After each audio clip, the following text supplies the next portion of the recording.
assalamu alaikum wonɓe darde Jama TV. assalamu alaikum gandunoɓe ara en da waɗa émission men hotiren Fouta on malgré des émission e waɗalimo kono jama on yaafo en ara hande reprendimo si Allah jaaɓi. donc en salmini jama on fop ona o ma o landuɗen jama fof si o ɓi luwas par ce que hande ko le 5 e hande ko le 10 mbiɗo andi ara yettosoɓe goo fewɗo no ŋaɗi ŋayi pour location jeeɗin kono ɓeyde tumɓe heɓaɗi ɓay jongalleji ni kañum anda ala. donc ara en salmini kala mona dawroma dara Jama TV en torki Allah kala mona dawroma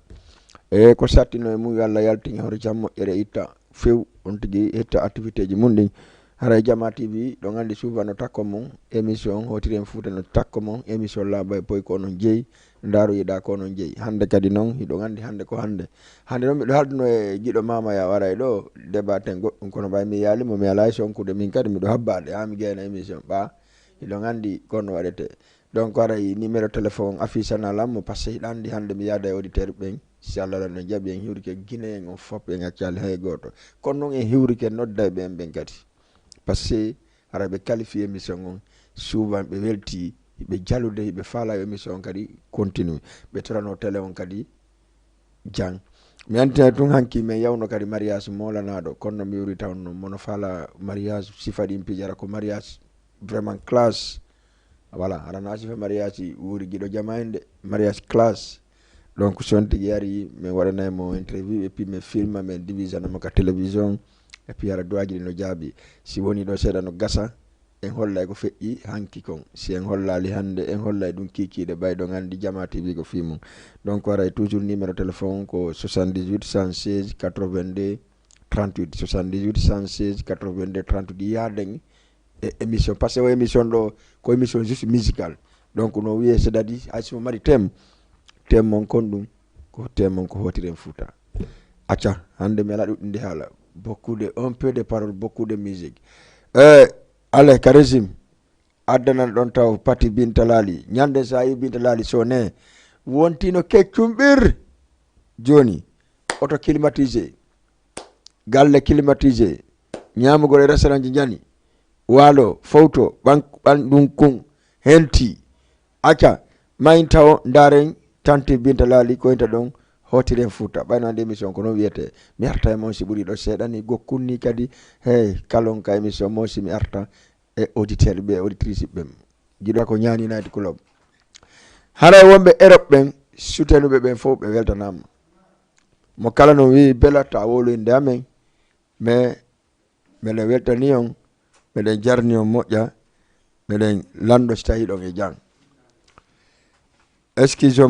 seeɗa petit technique vraiment ka télé mais no continue ka Facebook. donc aray jama on no salmina no weltana golle jama on fop aray 78 116 82 38 merci pour leur technique har en heeɓi ɗo gandi tun woni gokkunni mais quand même fo arti en ordre. donc haray minni on mi faala hande yo nodda yewten pour anniversaire wonɗo e wadde le 3 décembre 3 décembre on ko ñaani wonde wadde anniversaire une fois par année ɗo gandi ko feƴƴi ɗo kon ko yoof ka jeecitomi wanno le 4 décembre passé mais hikkano mi arte no ñaani pour yo foppu yaw célébra buylande kelan préventi ɗo gandi no min problème on mi faala yen waɗu système ji goo hara vraiment moko bajo a yata yayamo billet préventi en tout cas billet ji an ɗin ko fuɗɗi ko 3000 francs ari à 5000 francs VIP ko 5000 billet ko 3000 kono ɓeɓe Europe noon par exemple woni soutenirde noon wigol soodi 10 ticket 15 ticket 20 ticket en tout cas je suis content de ça parce que ko ɗum ɗo woni soutenigol ɓe annilan ɓe darde émission ngangon ɓe andinilan kadi ko menen ɓe andinilan kadi vraiment si ɓe wulɗa si ɓe jooɗike takko écran Jama yeeso écran Jama TV on haray ɓe andi do ajiɗi no jaabi par ce que ara ɓe wultede woni Fouta Diallo ko ɗum simintiro émission ɗo hotiren Fouta noon hiɗon andi mo kala ko Fouta Diallo iwri ɓe iwrali Fouta Diallo ɓe fof no iwri Fouta Masina ɓe iwrali Fouta Masina ɓe fof no iwri Fouta Toro ko ɗum si Binta Laali wo Allah yiɗi Baba Mali yiɗi Fouta Toro haray souvent de weltani jama foppo nawo mawo kala fala de participe de émission on 77 78 pardon 116 82 38 si tawi clip waɗi près donc addana ɗon kajjatu bari giɗo ma giɗo gagnoma na gagnoma kadisa bari par ce que ɗon andi ko jiwum ko gandanɗaro ma he fenɗo lagine ta compare mo e goɗɗo dowaji ɗi no jaabi allez résumé sa waɗi près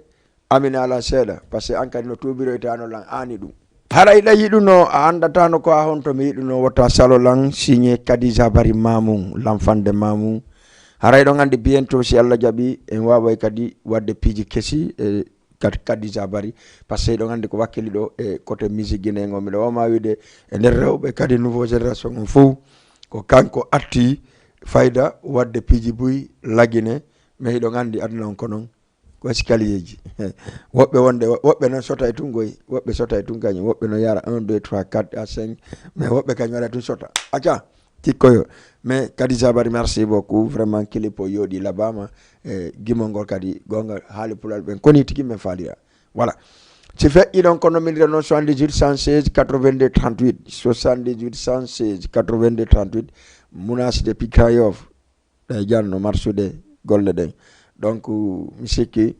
numéro téléphone on noon par ce que hankerɗa wullude ɗayna wonde voilà dowaji no jaaɓi ummu depuis rue 23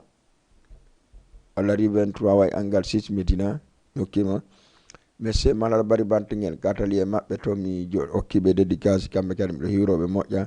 monsieur Banga kamɓe kadi hiwrama Mas kanka ɗo hiwrama Sanuka Kafewal ɗon o hiwrama tayer ɓen fof ka président Malal mi wiɓe big up tout le monde no hay goto accaka tayer no ɓe fuɗɗori noon ha no gasiri hay goto accaka si minni mi limay tum mi juumay donc en salmini président Malal moƴƴa le président de l'alliance de la sous-région et le président chargé de l'organisation des hauts conseils à l'étranger merci beaucoup donc en salminay wono monsieur Wuri Thialere président des hauts conseils à l'étranger monsieur Sidi Ndeye le président jeunesse de la Moyen Guinée monsieur Souleymane Bari commissaire président Moyen Guinée monsieur Tog Issaga chargé des sports guinéens au conseil monsieur encore Abdoul Bambara merci beaucoup salminen Kouyaté Fass Bafodé salminen kadi acca mi ƴetta goɗɗo ka leñi gorko walla debbo allo oui DJ Bella na ça va hakkunde ñalo la famini ɗum nala toon alhamdulillah no muña golle ɗen no yaade seeɗa kombo min Hadisa depuis Grand Yoff Hadisa yaafo nani ñande bilantema ka hombo o naɓan ardo waɗima comprendre ay faami ka eyyi non ko yankay ka intellectuel a wawa min à part ça na ko fewndi à part ça sinaɗen ka émission ɗo ɗen habbi yen yewtu fi le 3 décembre parce que à part ça ka émission ɗo ko ɗum mi fala e yewtu le 3 décembre way anniversaire émission o net ye ɗum hande min kadi le 25 décembre inchallah woni anniversaire an o non est ce que joni o habbata ko ha le 25 décembre après waɗen fête goto non ko mi waɗanta en fête goto après an anticipe e joni non joni an habba le 25 joni waɗen fête goto ko ɗum ɗum ɓuuri ina andi min anniversaire lan on ça fait 8 ans de là ko entre entre 8 ans de ça ko entre le 4 décembre et le 3 décembre donc ala problème le 3 ouais le 3 ñani le 3 décembre salla jaɓi dara yombata inchallah waɗo waajal kadi le 25 décembre andi toon ɗon ko besu Khadija non kadi dara yombata et puis le 20 min kadi ala lan habbiyam le 25 décembre Hadisa mi waɗnama surprise jare mi waɗnama le grand artiste guinéen yimanoma anniversaire ma non eyyi inchallah lan habbi andi menen min naali imam on no jokki men kono minen yimoɓe mbiɗen jokkodiri ah bon amenen ko noon de ok ala probléme haray mbiɗa habdi awa d' accord Hadisa kombo e mbo katta ka ñalorma ɗo na kombo e mbo wawɗa hiwrade ka ñalorma ɗo hombo wawɗa hiwrade ka hiwratoɓe no ɗuuɗi mais somi inni ɗo mi conta est ce que mi juumata awa Hadisa joni en famodiri joni lan faala ɗon MSD encore d' accord waylani mi wole tuufi on ɗon mais on kaylan harana som makko gooto on kaylan som makko sonji makko no heewi on darnaylan régime no ɗo darnaylan ko yimi pobbaɗon régime on nani ɗum ɗon ɗon jogiiɗo ɗum ɗon nani ɗum ɗon joni on kaylan joni ko wacci pobbaɗon Pogba d'accord eyi on ɗon som makko faala haray lan okkanamo nene hadi depuis France lan okkanamo jannenen boobo lan okkanamo Binta depuis Maroc lan okkanamo Ouzi from Himaya gaawal goto gaynayi d'accord lan okkana kadi ɓe telimi lan okkana dal Guinéen fof noon Hadija rek mi juuma kera ko ma telimile non minen komin ɓe Kundara komin ɓe gaawal mais dal komin ɓe gaawal na Kundara gaawal fof no moƴƴi Hadija an annda mon an mais cosaan amen on ko gaawal moom Hadija okkanamo Guinée jeunesse Guinéen fof d'accord Hadija Ba ka Diallo ka bari non min ko Diallo mi merci beaucoup Biram noon ko Ba yetta d'accord Hadija ok DJ merci beaucoup aussi merci Hadija depuis Grand Yoff en tout cas ko fidèle auditrice vraiment chaque émission o nodday Hadija mi hokkete régime a hersinila souvent o hersinaylan ka émission ɗo chaque jour clip goto non min mi sikkuno ka professionnel kono wonde jaka sitta si komin woni waɗoyde clipuji ɗin to ara waɗa émission kadi nani joni nandi mum merci beaucoup 78 116 82 38 merci Hadija encore une fois so noddi noon hande min niyongoy mawɓe so tawi ɓe wolta fi anniversaire on taw ɓe noddude voilà parce que mi yewti on anniversaire on ko no yarata beaucoup de monde beaucoup de personnes landi ke la fi préventi kono min noon ɓaynami fenu mi ala équipe golloɓe préventi dey min komi hande soirée on konko a ƴettu mbuuɗi ma ɗin ƴetta auto ma on yaha ha ka damal soirée yoɓa naata tukul entrée ko 3000 5000 francs VIP yon an noon 3 millions emo 5000 francs o mi ɗaynata on wonata gotum dey ɗon wonoyta gotum dey kombo deyimi o morso ɗo wona gotum ko mboma voilà si woɓɓe waccama e woɓɓe waccaka ɓoy andi o clip ɗon ka fo wona gotum accu mi ƴetta goɗɗo ka ligne allo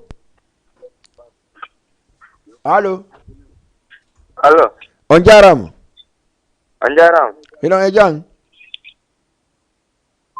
on falju kan wala crédit on kadi garanno on kadi on jarama tum yaha merci beaucoup 78 116 82 38 haray tigi on noon toaji no jaabi si woɓɓe waccama e woɓɓe waccaka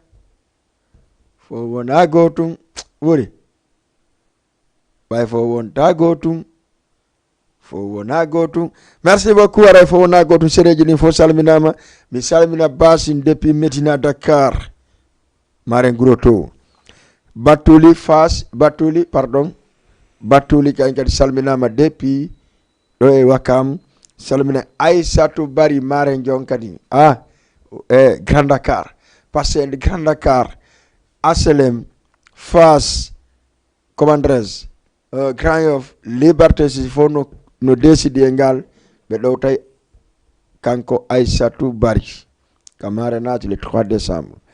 salmina monsieur Abdoul Bambara encore une fois eɗon andi ɓe joƴƴindemo sengede fof no joƴƴindemo président yagal e samedi heya wono neɓataɗa andi neɓata lamɓe ɓen wona voilà beaucoup de lamɓe là no wawi si tawi ballon no joué de entraîneur o wona 90% ara joueur ɓen ko seeɗaɓe hara en salmini jama ɗum welno fof en weltani keɓen e arten kadi ka Seredio Diallo en salminiɓe foppo ko goto en accali hay e goto haray foppo no noddita janggo ka sere makko ri ɗo commandres école médecine haray foppo yaw voilà salmina kadi acca goɗɗo ka ligne mi ƴetta goɗɗo ka ligne allo merci beaucoup fi Allah o taw bippan ɗo par ce que mi wata noddude noon kadi taw bippan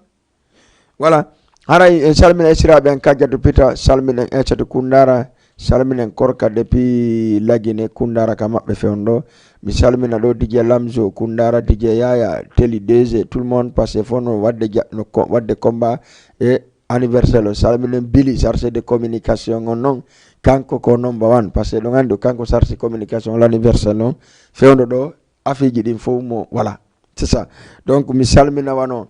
Safiatou Malal Bari Bantingel Aissatou Bari welde an e jiwɓe fof wonɓe ka galle ɗon ɓe ridisne vangal dis Medina salminen monsieur Souleymane Bari SB Vision kanka ɗo salminama salminen monsieur salmina Abdoul kadi salminama Mamadou salminama Ndeylo salminen kadi wano Amadou kadi Ndeylo salminen wano kanko Ibrahima kadi o salminama ɓe Ndeylo ɓe fof mi accale goto Bobo kadi salminama ok mayin ɗon noon kadi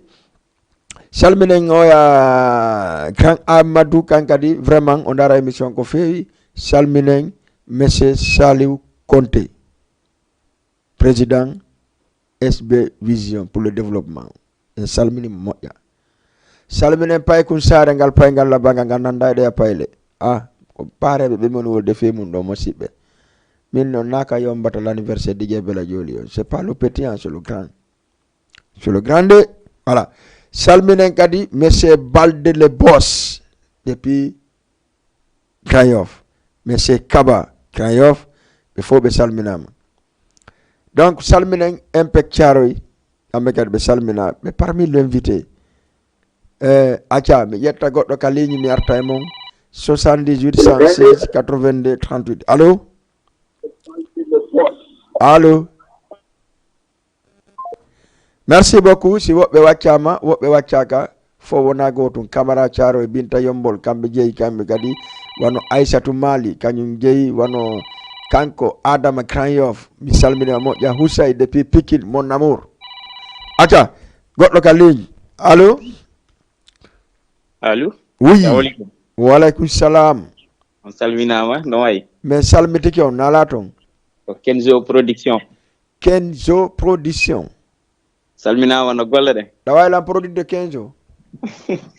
no acce mo kiyo DJ Bouba no ɗawaylan produit de gawata no golle ɗe émission machallah yori joni no mi arta mi huɓɓin télé to mi awri émission o ayi ka ko woni télé en préféré o mi natta ko suudu tum ɓeyna ari kadi ka mina ɓenen fof ko yiɗe ɓeyna addana en Jama TV non merci Kenzo mi weltanike o moƴƴa mais mi salmina DJ Bouba buuy wona seeɗa mi salmina kala hetteɗo oɗo Jama TV d'accord mi salmina kala guiɗo Kenzo Production mais mino inaɓe wota ɓe yejjude koko ɓatti kon le 22 octobre ala ko foti yombude anniversaire DJ Bouba o d'accord min rattuɗo ni komi parino fof d'accord mino salmina artiste mo invité no wiite Bro d'accord mi salmina mo boy wona seeɗa Khalil Bro d'accord mais respect Khalil Bro mi salmina mo boy wona seeɗa d'accord ndeysan o waɗi golle yoɗɗe Khalil Bro e télé ɗon min andodiri o iwi depuis galle makko o ɓorni paɗe makko o wari ha galle am wari on kam darde d'accord woni ça m'a fait un grand plaisir mi salminama au passage respect à lui d'accord mi salmina kala auditeur et auditrice e télé d'accord mi innaɓe yoɓe yaka page di Jama TV nam ɓe waɗa abonné ɓe abonno voilà ko chaîne ɓurɗo e chaîne kala ko falla e chaîne o wallete ɗum information kala ko falla e culture o min moom depuis mi andi chaîne o ɓerde am ɓuuɓi wallahi mi wulnata no Kenzo ko donc en fof koyen gotum min komi haalta souvent ko nanggodiren se nanggodiri tan hendu naɓata en wallahi mais respect merci Kenzo jarama boy merci beaucoup voilà c'est comme ça voilà ko ɗum ɗon soutenugol dijejo sino animude e télévision walla e radio si a fewndini haaju auditeur ɓe daranoma walitoma merci kono wi noon si Allah jaaɓi le 22 ndun o ce mois là wona e ɗumande ko nduɗo on faami enen e DJ Bouba le 22 enen e DJ Bouba ça va chauffer le jour là ƴetten goɗɗo ka ligne allo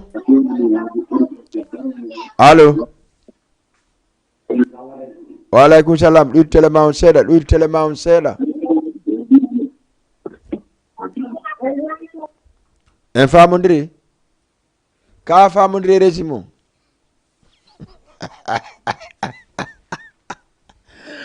78 116 82 38 allo allo sa ɗoyti télé ma on tum min hiwritoma allo nala ton hiɗa e jang musidɓe fi Allah ɗoyti e télé on seeɗa si yewten sina ɗum dey ɗo régime on famodirtade voilà ƴetɗe daru hotiren Fouta allo 78 116 82 38 yande mi tori kon sina wadde émission ɗo kala noddowo lan yo potto télé mum on seeɗa par ce que an a yaldata ka télé komi woni yalde ka télé donc a potto télé ma on seeɗa pour no famodiren 78 116 82 38 allo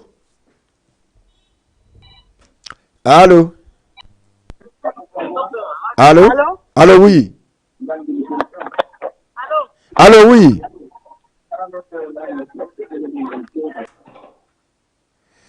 en tout cas komi wolani on kon ko ɗum par ce que miɗo jelti komi woni wolde ko min ka télé si on tigi no ka télé ara e cmp gauche ara 78 116 82 38 l'émission Hotiren Fouta animé par DJ Bella allo on jarama hiɗon e jang allo la jetti o min kay la jentima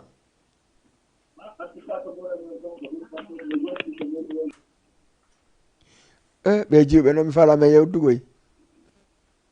kisa accu mi yewda jiwɓe merci beaucoup 78 116 82 38 voilà 78 116 32 38 bientôt noon haray serveur vocal on hewti 33 ɗon noon ƴette soɓɓe fo andoto ala aray acca ƴette goɗɗo ka ligne goɗɗo no gurmanmi toon ok merci beaucoup musidɓe aray en yaa e ndaaro e hombo fo wona gotum no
Kobayo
mi teddina yon sabu jallo sadu bintaru mana jallo may ya dem meñere mi bonnata jikke ma dem jallo yo jallo wala be wallede wala be bonnali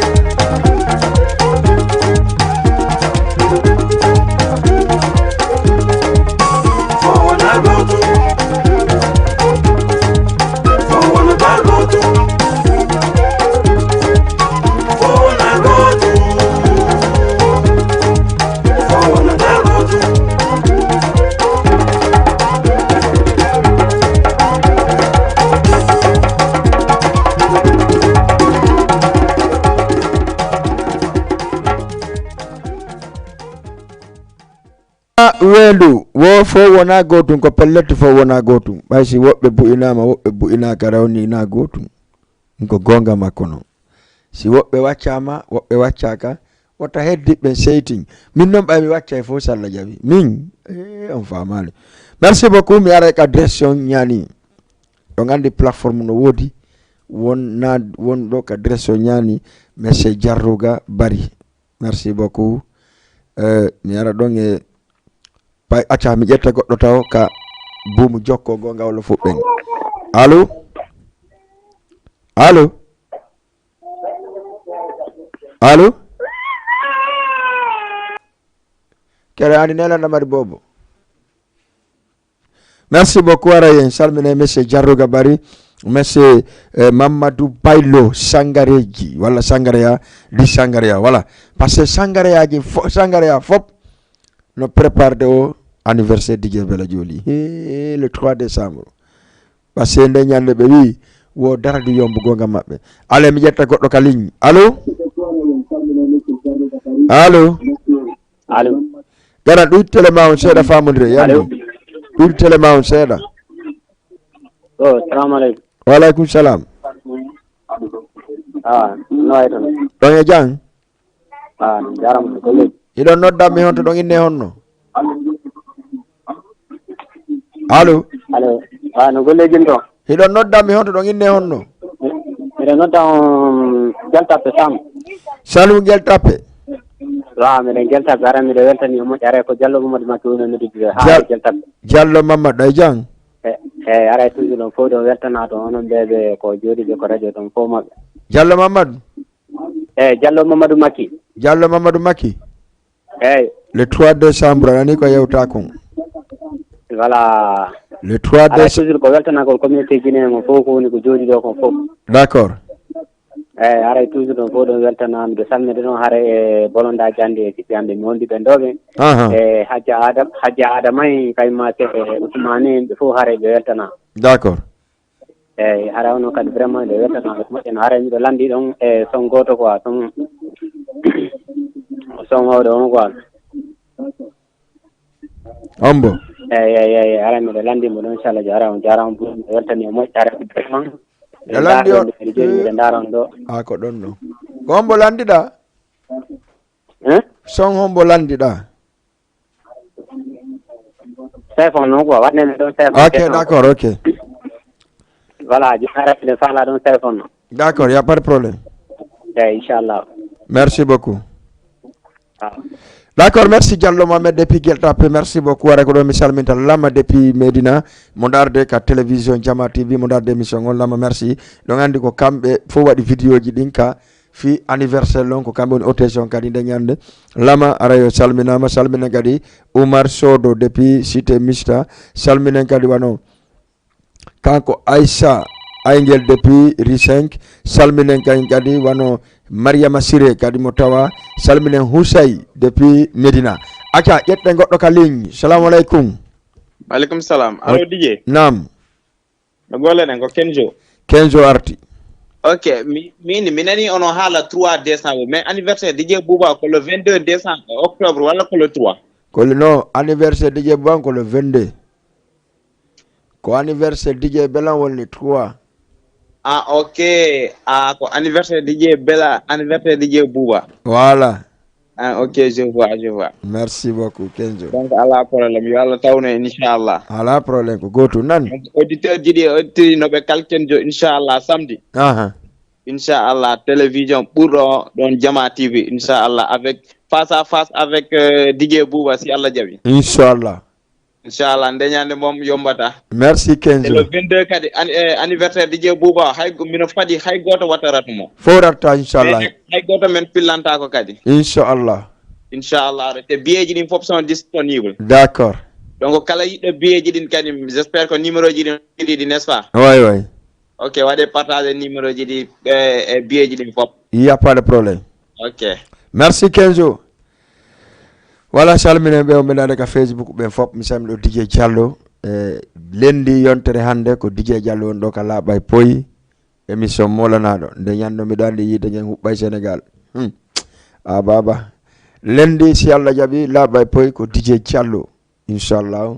DSTV salminen DJ Adra kankadi ko salmina ko feewi Abdel Junior AMD DJ Malado tout le monde dalen haccade hay goto salminiɓe salminen encore aka mi ƴetta goɗɗo ka ligne salamu aleykum. Wa aleykum salam. On jarama hiɗon e jang? Jantung alhamdulillah mi hewrike on. min yo hewrutike on. Ono eno marsude. ɗon noddam mi honto ɗon make honno. Ok ko Jama TV ne. Jama TV wonɗa grand. Ok min ko Ousmane Ba hori ko Aslem 6. Ousmane Ba Aslem 6. Eyi. Ousmane Ba ɗay jang? Alhamdulillah. Ousmane Ba kon ɗum gaddanɗa en kañalaruma ɗo? Mawɓe mi weltike émission on no yaade nice. Merci beaucoup. Machallah. Merci Ousmane. Mi falɗo jonnana men ɗon morceau mboma goto. Morceau mboma encore? Eyi. Ndara ko joni mirti mboma fof wonta gotum e watta e mboma kadi? On o yawtuɗo ɗon no yoni moƴƴi noon. Yo merci. Wallahi kono andi si woɓɓe waccama e woɓɓe waccaka. Exactement. Ɓe wota seytin. DJ hiɗa moƴƴinde journée on ne. Aïka. Wallahi. D'accord. Merci way. Merci beaucoup. Merci ɓe Aslem 6 on jarama on weltanama eɗon andi Aslem fondade monsieur Amadou Belayo salminama kan kadi e kala bomɓe toon ɓen kadi Aslem monsieur Kaba encore une fois Balde le Boss e Paykun Sare ɗon andi ɓe fof ko kamɓe Kaba pardon Paykun Sare parrain on Balde depuis rue 25 parrain monsieur Salou Conté président SB Vision pour le développement kamɓe woni parrain ɓen kadi monsieur Balde aussi ɗo écran yo parrain acca ƴetten goɗɗo ka ligne kadi ɓayɗo gandi émission on kono lannita noon jamma waɗi tata mi wayno to joni so Allah jaaɓi allo. Oui. Allo. Oui. Nyalle jang. Hakkundangi Allah sina ha ka nodduɗalan ɗon ti nyalle jang. Allo. Kono ko pandaji o. Ndara waɗi salu quoi o jiɓɓe noddami gonɗa salu no weti ɓeele jiɓe ɓe nodday lan e ma ɓe noddami ɓe no ɓuranimi worɓe min mono ande mi ñawore ande fof ko debbo hetta gonga kami woni. Merci beaucoup 78 116 82 38 on jarama hiɗon e janno marsude voilà mais ɗuy toon télé on famodiren enayi so ɗuy télé on famodire voilà si feƴƴi ɗon haray ɗon andi ko numéro noon sere majjina hulali sere sar rival sere nene goto sere baba goto sere forti foli sere feeri rewɓe ƴette goɗɗo ka ligne allo hokkude sere ha allo allo oui allo oui mi nod sere sar rival Mamadou Binta on président on e Hadiyatou salminen kañ kadi e salminama salmine Fammata Liberté 6 kan kadi vraiment voilà Fammata Liberté 6 mi weltanikima moƴƴa salminen noon kadi Hawa Liberté 6 Hadiyatou Labe kan kadi wonɗo e Bargny walla Diamniadio salmina kadi wono inneteɗo wo Coumba Wuri mi hokkuma dédicace merci beaucoup depuis Krayof salmine wono Tidjani aussi depuis Medina DJ Tis salmina koto Diouf e ɓeygu makko e famille maɓɓe fof salminama salmina kadi ADKP on fop ADKP on foppuna o ma yetten goddo ka ligne allo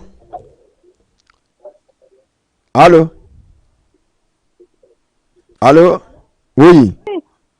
no marsude Yallanga lange jang alhamdulillah kombo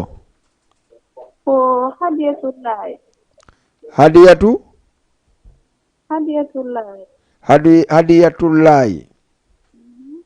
hadiyatullahi da nodda mi honto depuis Grand Yoff ade lang hedi ma ko nu gaddan dan ka kikide do ko nu gaddan dan ka nyaloruma do hadiyatu o kala yo moktan mi hokkani don jogore jango et puis labi d'accord mo inni Aïssatou Bobo Diallo d'accord e hombo kadi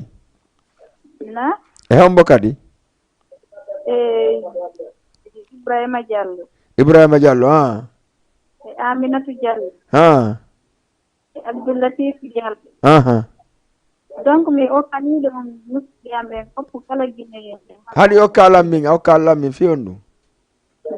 haɗi min hokkalam min kadi ko fofi anda mi adi okkugo ne min kadi mi hokkama on ɗum joni an Hadiyatullahi mi hokkama hon ɗum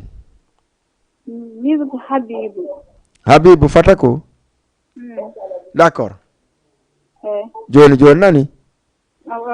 bana mboɗiɗa men hokkena imamu ɗum no wodi ɗo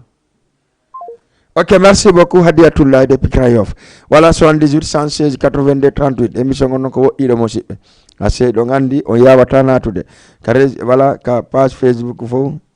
min ni on son fala kadi darde télévision ka téléphone mon on natay ka Play Store so natay ka Play Store on waɗay tun Jama TV télécharge application on daron télé on ka téléphone mon télé on nanon de kala ka hammuɗa ndare télé on ka télévision min on to aji no jaabi allez yet allo oui allo no way alhamdulillah mode émission no weli meɗe welti meɗe daramo ɗo ko weli few merci beaucoup ɗo maake hono ɗo noddammi honto miɗo wiya Ablaye Ba mi noddam Fass Ablaye Ba Fass aray meɗen tori ɗum ko nokku men ɗon Mboma Wendu way d'accord aray mi hokkanima an taw ko adi ko mi hokkanima an DJ on taw merci jarama mi hokkanima ɗo mi hokkimo ɓengo an Aïssatou Ba awa emmo kadi e paykugan kun Aboubacar Ba d'accord e jiwgan kun ɗo Kadijatou Ba d'accord ara men tori ɗo Mboma Wendu way mi salmini famille on fo nani ok merci 78 116 82 30 kuyate depuis Fass kadi salminama kankadi fewndo miɗo andi mo darude émission on ka téléphone makko minni on émission on siɗon fala darde émission on naati ka Play Store mon on télécharge application Jama TV on so on wiɗi waɗi tun Jama TV on application on télécharge mo waɗon ka installon ka télé mon ka téléphone mon on joto daramo gratuitement ay ɓuuɗum e yoɓinta on menen ha jami alay kalis allo oui allo donc haray ko ɗum woni ton e faalaɓe kadi darde ɓen fof naɗon kadi abonno ɗon ka page Facebook Jama TV no mari page mum on sa waɗi tun Jama TV ay page Facebook on abonnoɗa ka YouTube la même chose ka Instagram ka TikTok tout ça haray on naata hara fou siko waɗata on SAP ala aka mi ƴetta goɗɗo kadi ka ligne assalamu aleykum wa aleykum salam wa grand jarama haray ko min garti kadi min Diallo Mamadou Makki eyyi haray noon kadi mi yejjiti ha e salmide ɗon sonna jam on ko Adja Adama wallahi kala kanko yanata ɗon non kanko o yaranta ni mo defande la nota mi yermimo ha miro ko hay gayna lan defande soƴƴade a laɓɓu deuxiéme femme nani a laɓɓu deuxiéme awa yitino ko yeɗɗamo no yo accana yandi so yilan raw andi ta Allah yala Diallo Mamadou garay toujours ɗo fof ɗo weltana d'accord gara mi faami ko ɓay a ñamal yeggitoɗamo ɓay a ñamal yeggitoɗamo na ella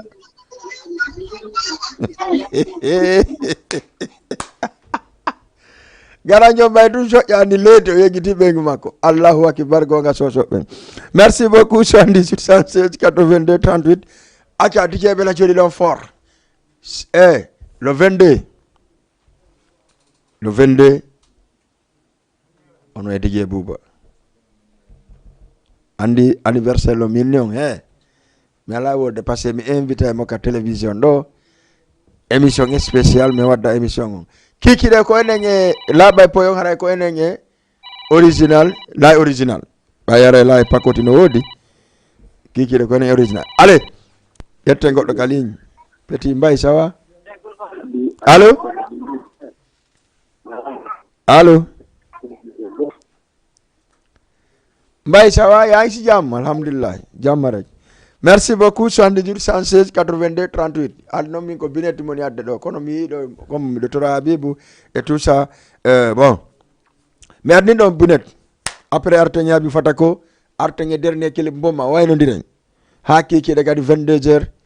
23h ka émission Labay Poy invité par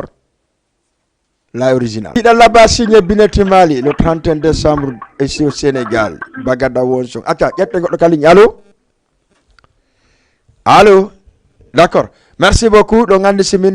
le 31 décembre. Mais le 24 décembre, le nouveau génération Nordandong, Mamed Fatako et Anticrési. Sénégal, le Betauta Al-Kazayon, Hezborab, LJ 224 et tant d'autres rappeurs guinéens le 24 décembre et ça donc Iba Diop. Wota goto yegi today parce que ndanyande kadi ko faya bonde man. Merci beaucoup. Sarsi be communication be fokadi no salmina. Artiste be fokadi no salmina. Dimanche le 16 on réunion artisan donc ka monument Wakam. Donc ka monument de Renaissance Wakam. Donc je fais donc le 30 melange Hollande passé donc le 31 décembre kono nge raga bamba seria bamba wata bamba miteda mi fala ya bamba raga bamba aja le 24 le 31 décembre kono nge bagada wonson Bineti Mali monde Massimbeka et tant d'autres artistes no heewi de nyande million parce que donc andi ko sadi ko no lati le 3 décembre l'an 2022 l'anniversaire DJ Bella Joli l'anniversaire l'émission Ndaru Yida Hotire Fouta Labay Poy do e Jama TV e donc andi ko Jama TV woni wadde en direct nde nyande soirée kala suudo to do yaata suudo dey ko direct non jama acca mi jetta goddo kaliñ wona no gasa e famondira joni allo assalamu alaikum wa alaikum salam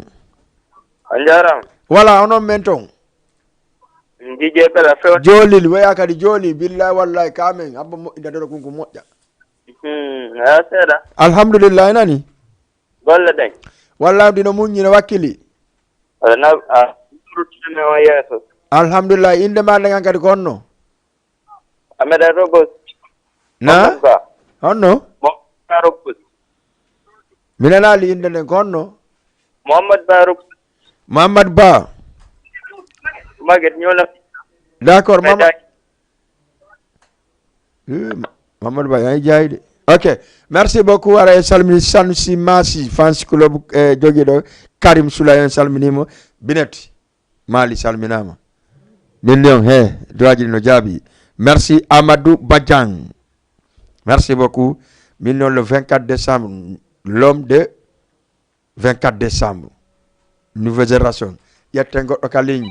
auditeur be mi fala ka yon tongando afa yon kono mi sulta yawde do noddelan kadi allo waaw oui